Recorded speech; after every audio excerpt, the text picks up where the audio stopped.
Friends, welcome to my venue. അപ്പൊ ഇത് നല്ല അടിപൊളിയായിട്ടുള്ള ഹാൻഡ് വർക്ക് എതിർ കുർത്തിയാണ് കാണിക്കുന്നത്. ഇത് നല്ല മസ്റ്റർഡ് യെല്ലോ കളറിലാണ്. അപ്പൊ നമ്മൾ യോക്കിലേക്ക് നല്ല തിക്കായിട്ടുള്ള ഒരു ഹാൻഡ് വർക്ക് ആണ് കൊടുത്തേക്കുന്നത്. ഞാൻ കാണിച്ചു തരാം.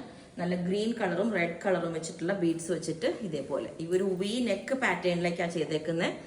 ഇത് കണ്ടു, ഇതേപോലെ നല്ലൊരു ഡിസൈനിലാണ് കൊടുത്തേക്കുന്നത്. ശരിക്കൊരു ഡാർക്ക് ബോട്ടിൽ ഗ്രീൻ അല്ല, ഒരു റെഡും കൂടെ മിക്സ് ആയിട്ടുള്ള കട്ട് ബീഡ്സ് വെച്ചിട്ട് നല്ല ഭംഗിയിലാണ് ഈ ഹാൻഡ് വർക്ക് ചെയ്തേക്കുന്നത്. ഇതുപോലെ ഉണ്ടാവും വി നെക്ക് ഈ ഒരു ഷേപ്പിൽ. മസ്റ്റർഡ് യെല്ലോ കളറിലാണ് കേട്ടോ. നല്ല ഇരുണ്ട മഞ്ഞയാണ്, നല്ല രസമാണ്. പിന്നെ ഇതിന് സ്ലീവിലോട്ട് നമ്മൾ കൊടുത്തിട്ടില്ല, നെക്ക് മാത്രം ഒരു ഭംഗിയായിട്ട് കൊടുത്തിട്ടുണ്ട്. നമുക്ക് സെയിം ടോൺ തന്നെ വേണമെങ്കിൽ ഈ ജോർജറ്റിന്റെ സെയിം ടോൺ തന്നെ വേണമെങ്കിൽ ദുപ്പട്ട പെയർ ചെയ്യാം, അല്ലെങ്കിൽ ഗ്രീൻ പ്ലെയിൻ വേണമെങ്കിലും ഞാൻ സെറ്റ് ചെയ്യാം. അപ്പോൾ ലെങ്ത് 48 വരുന്നുണ്ട്. പിന്നെ എല്ലാ സൈസും അവൈലബിൾ ആണ്. ബുക്ക് ചെയ്തിട്ട് ഒരു 10 വർക്കിംഗ് ഡേയ്സ് കഴിഞ്ഞിട്ടായിരിക്കും ഡിസ്പാച്ച് ചെയ്യുന്നത്. അപ്പോൾ നിങ്ങൾക്ക് വേണമെങ്കിൽ താഴെ വാട്സാപ്പ് നമ്പർ കൊടുത്തിട്ടുണ്ട്, അതിനകത്തേക്ക് കോൺടാക്ട് ചെയ്ത് ബാക്കി ഡീറ്റെയിൽസ് ഒക്കെ പറയുന്നതായിരിക്കും. സ്ലീവിലോട്ടും ചെറിയ രീതിയിൽ ഹാൻഡ് വർക്ക് വേണമെങ്കിൽ സ്പെഷ്യലായിട്ട് കസ്റ്റമൈസേഷൻ നിങ്ങൾ പറഞ്ഞാൽ മതി. Okay, thank you.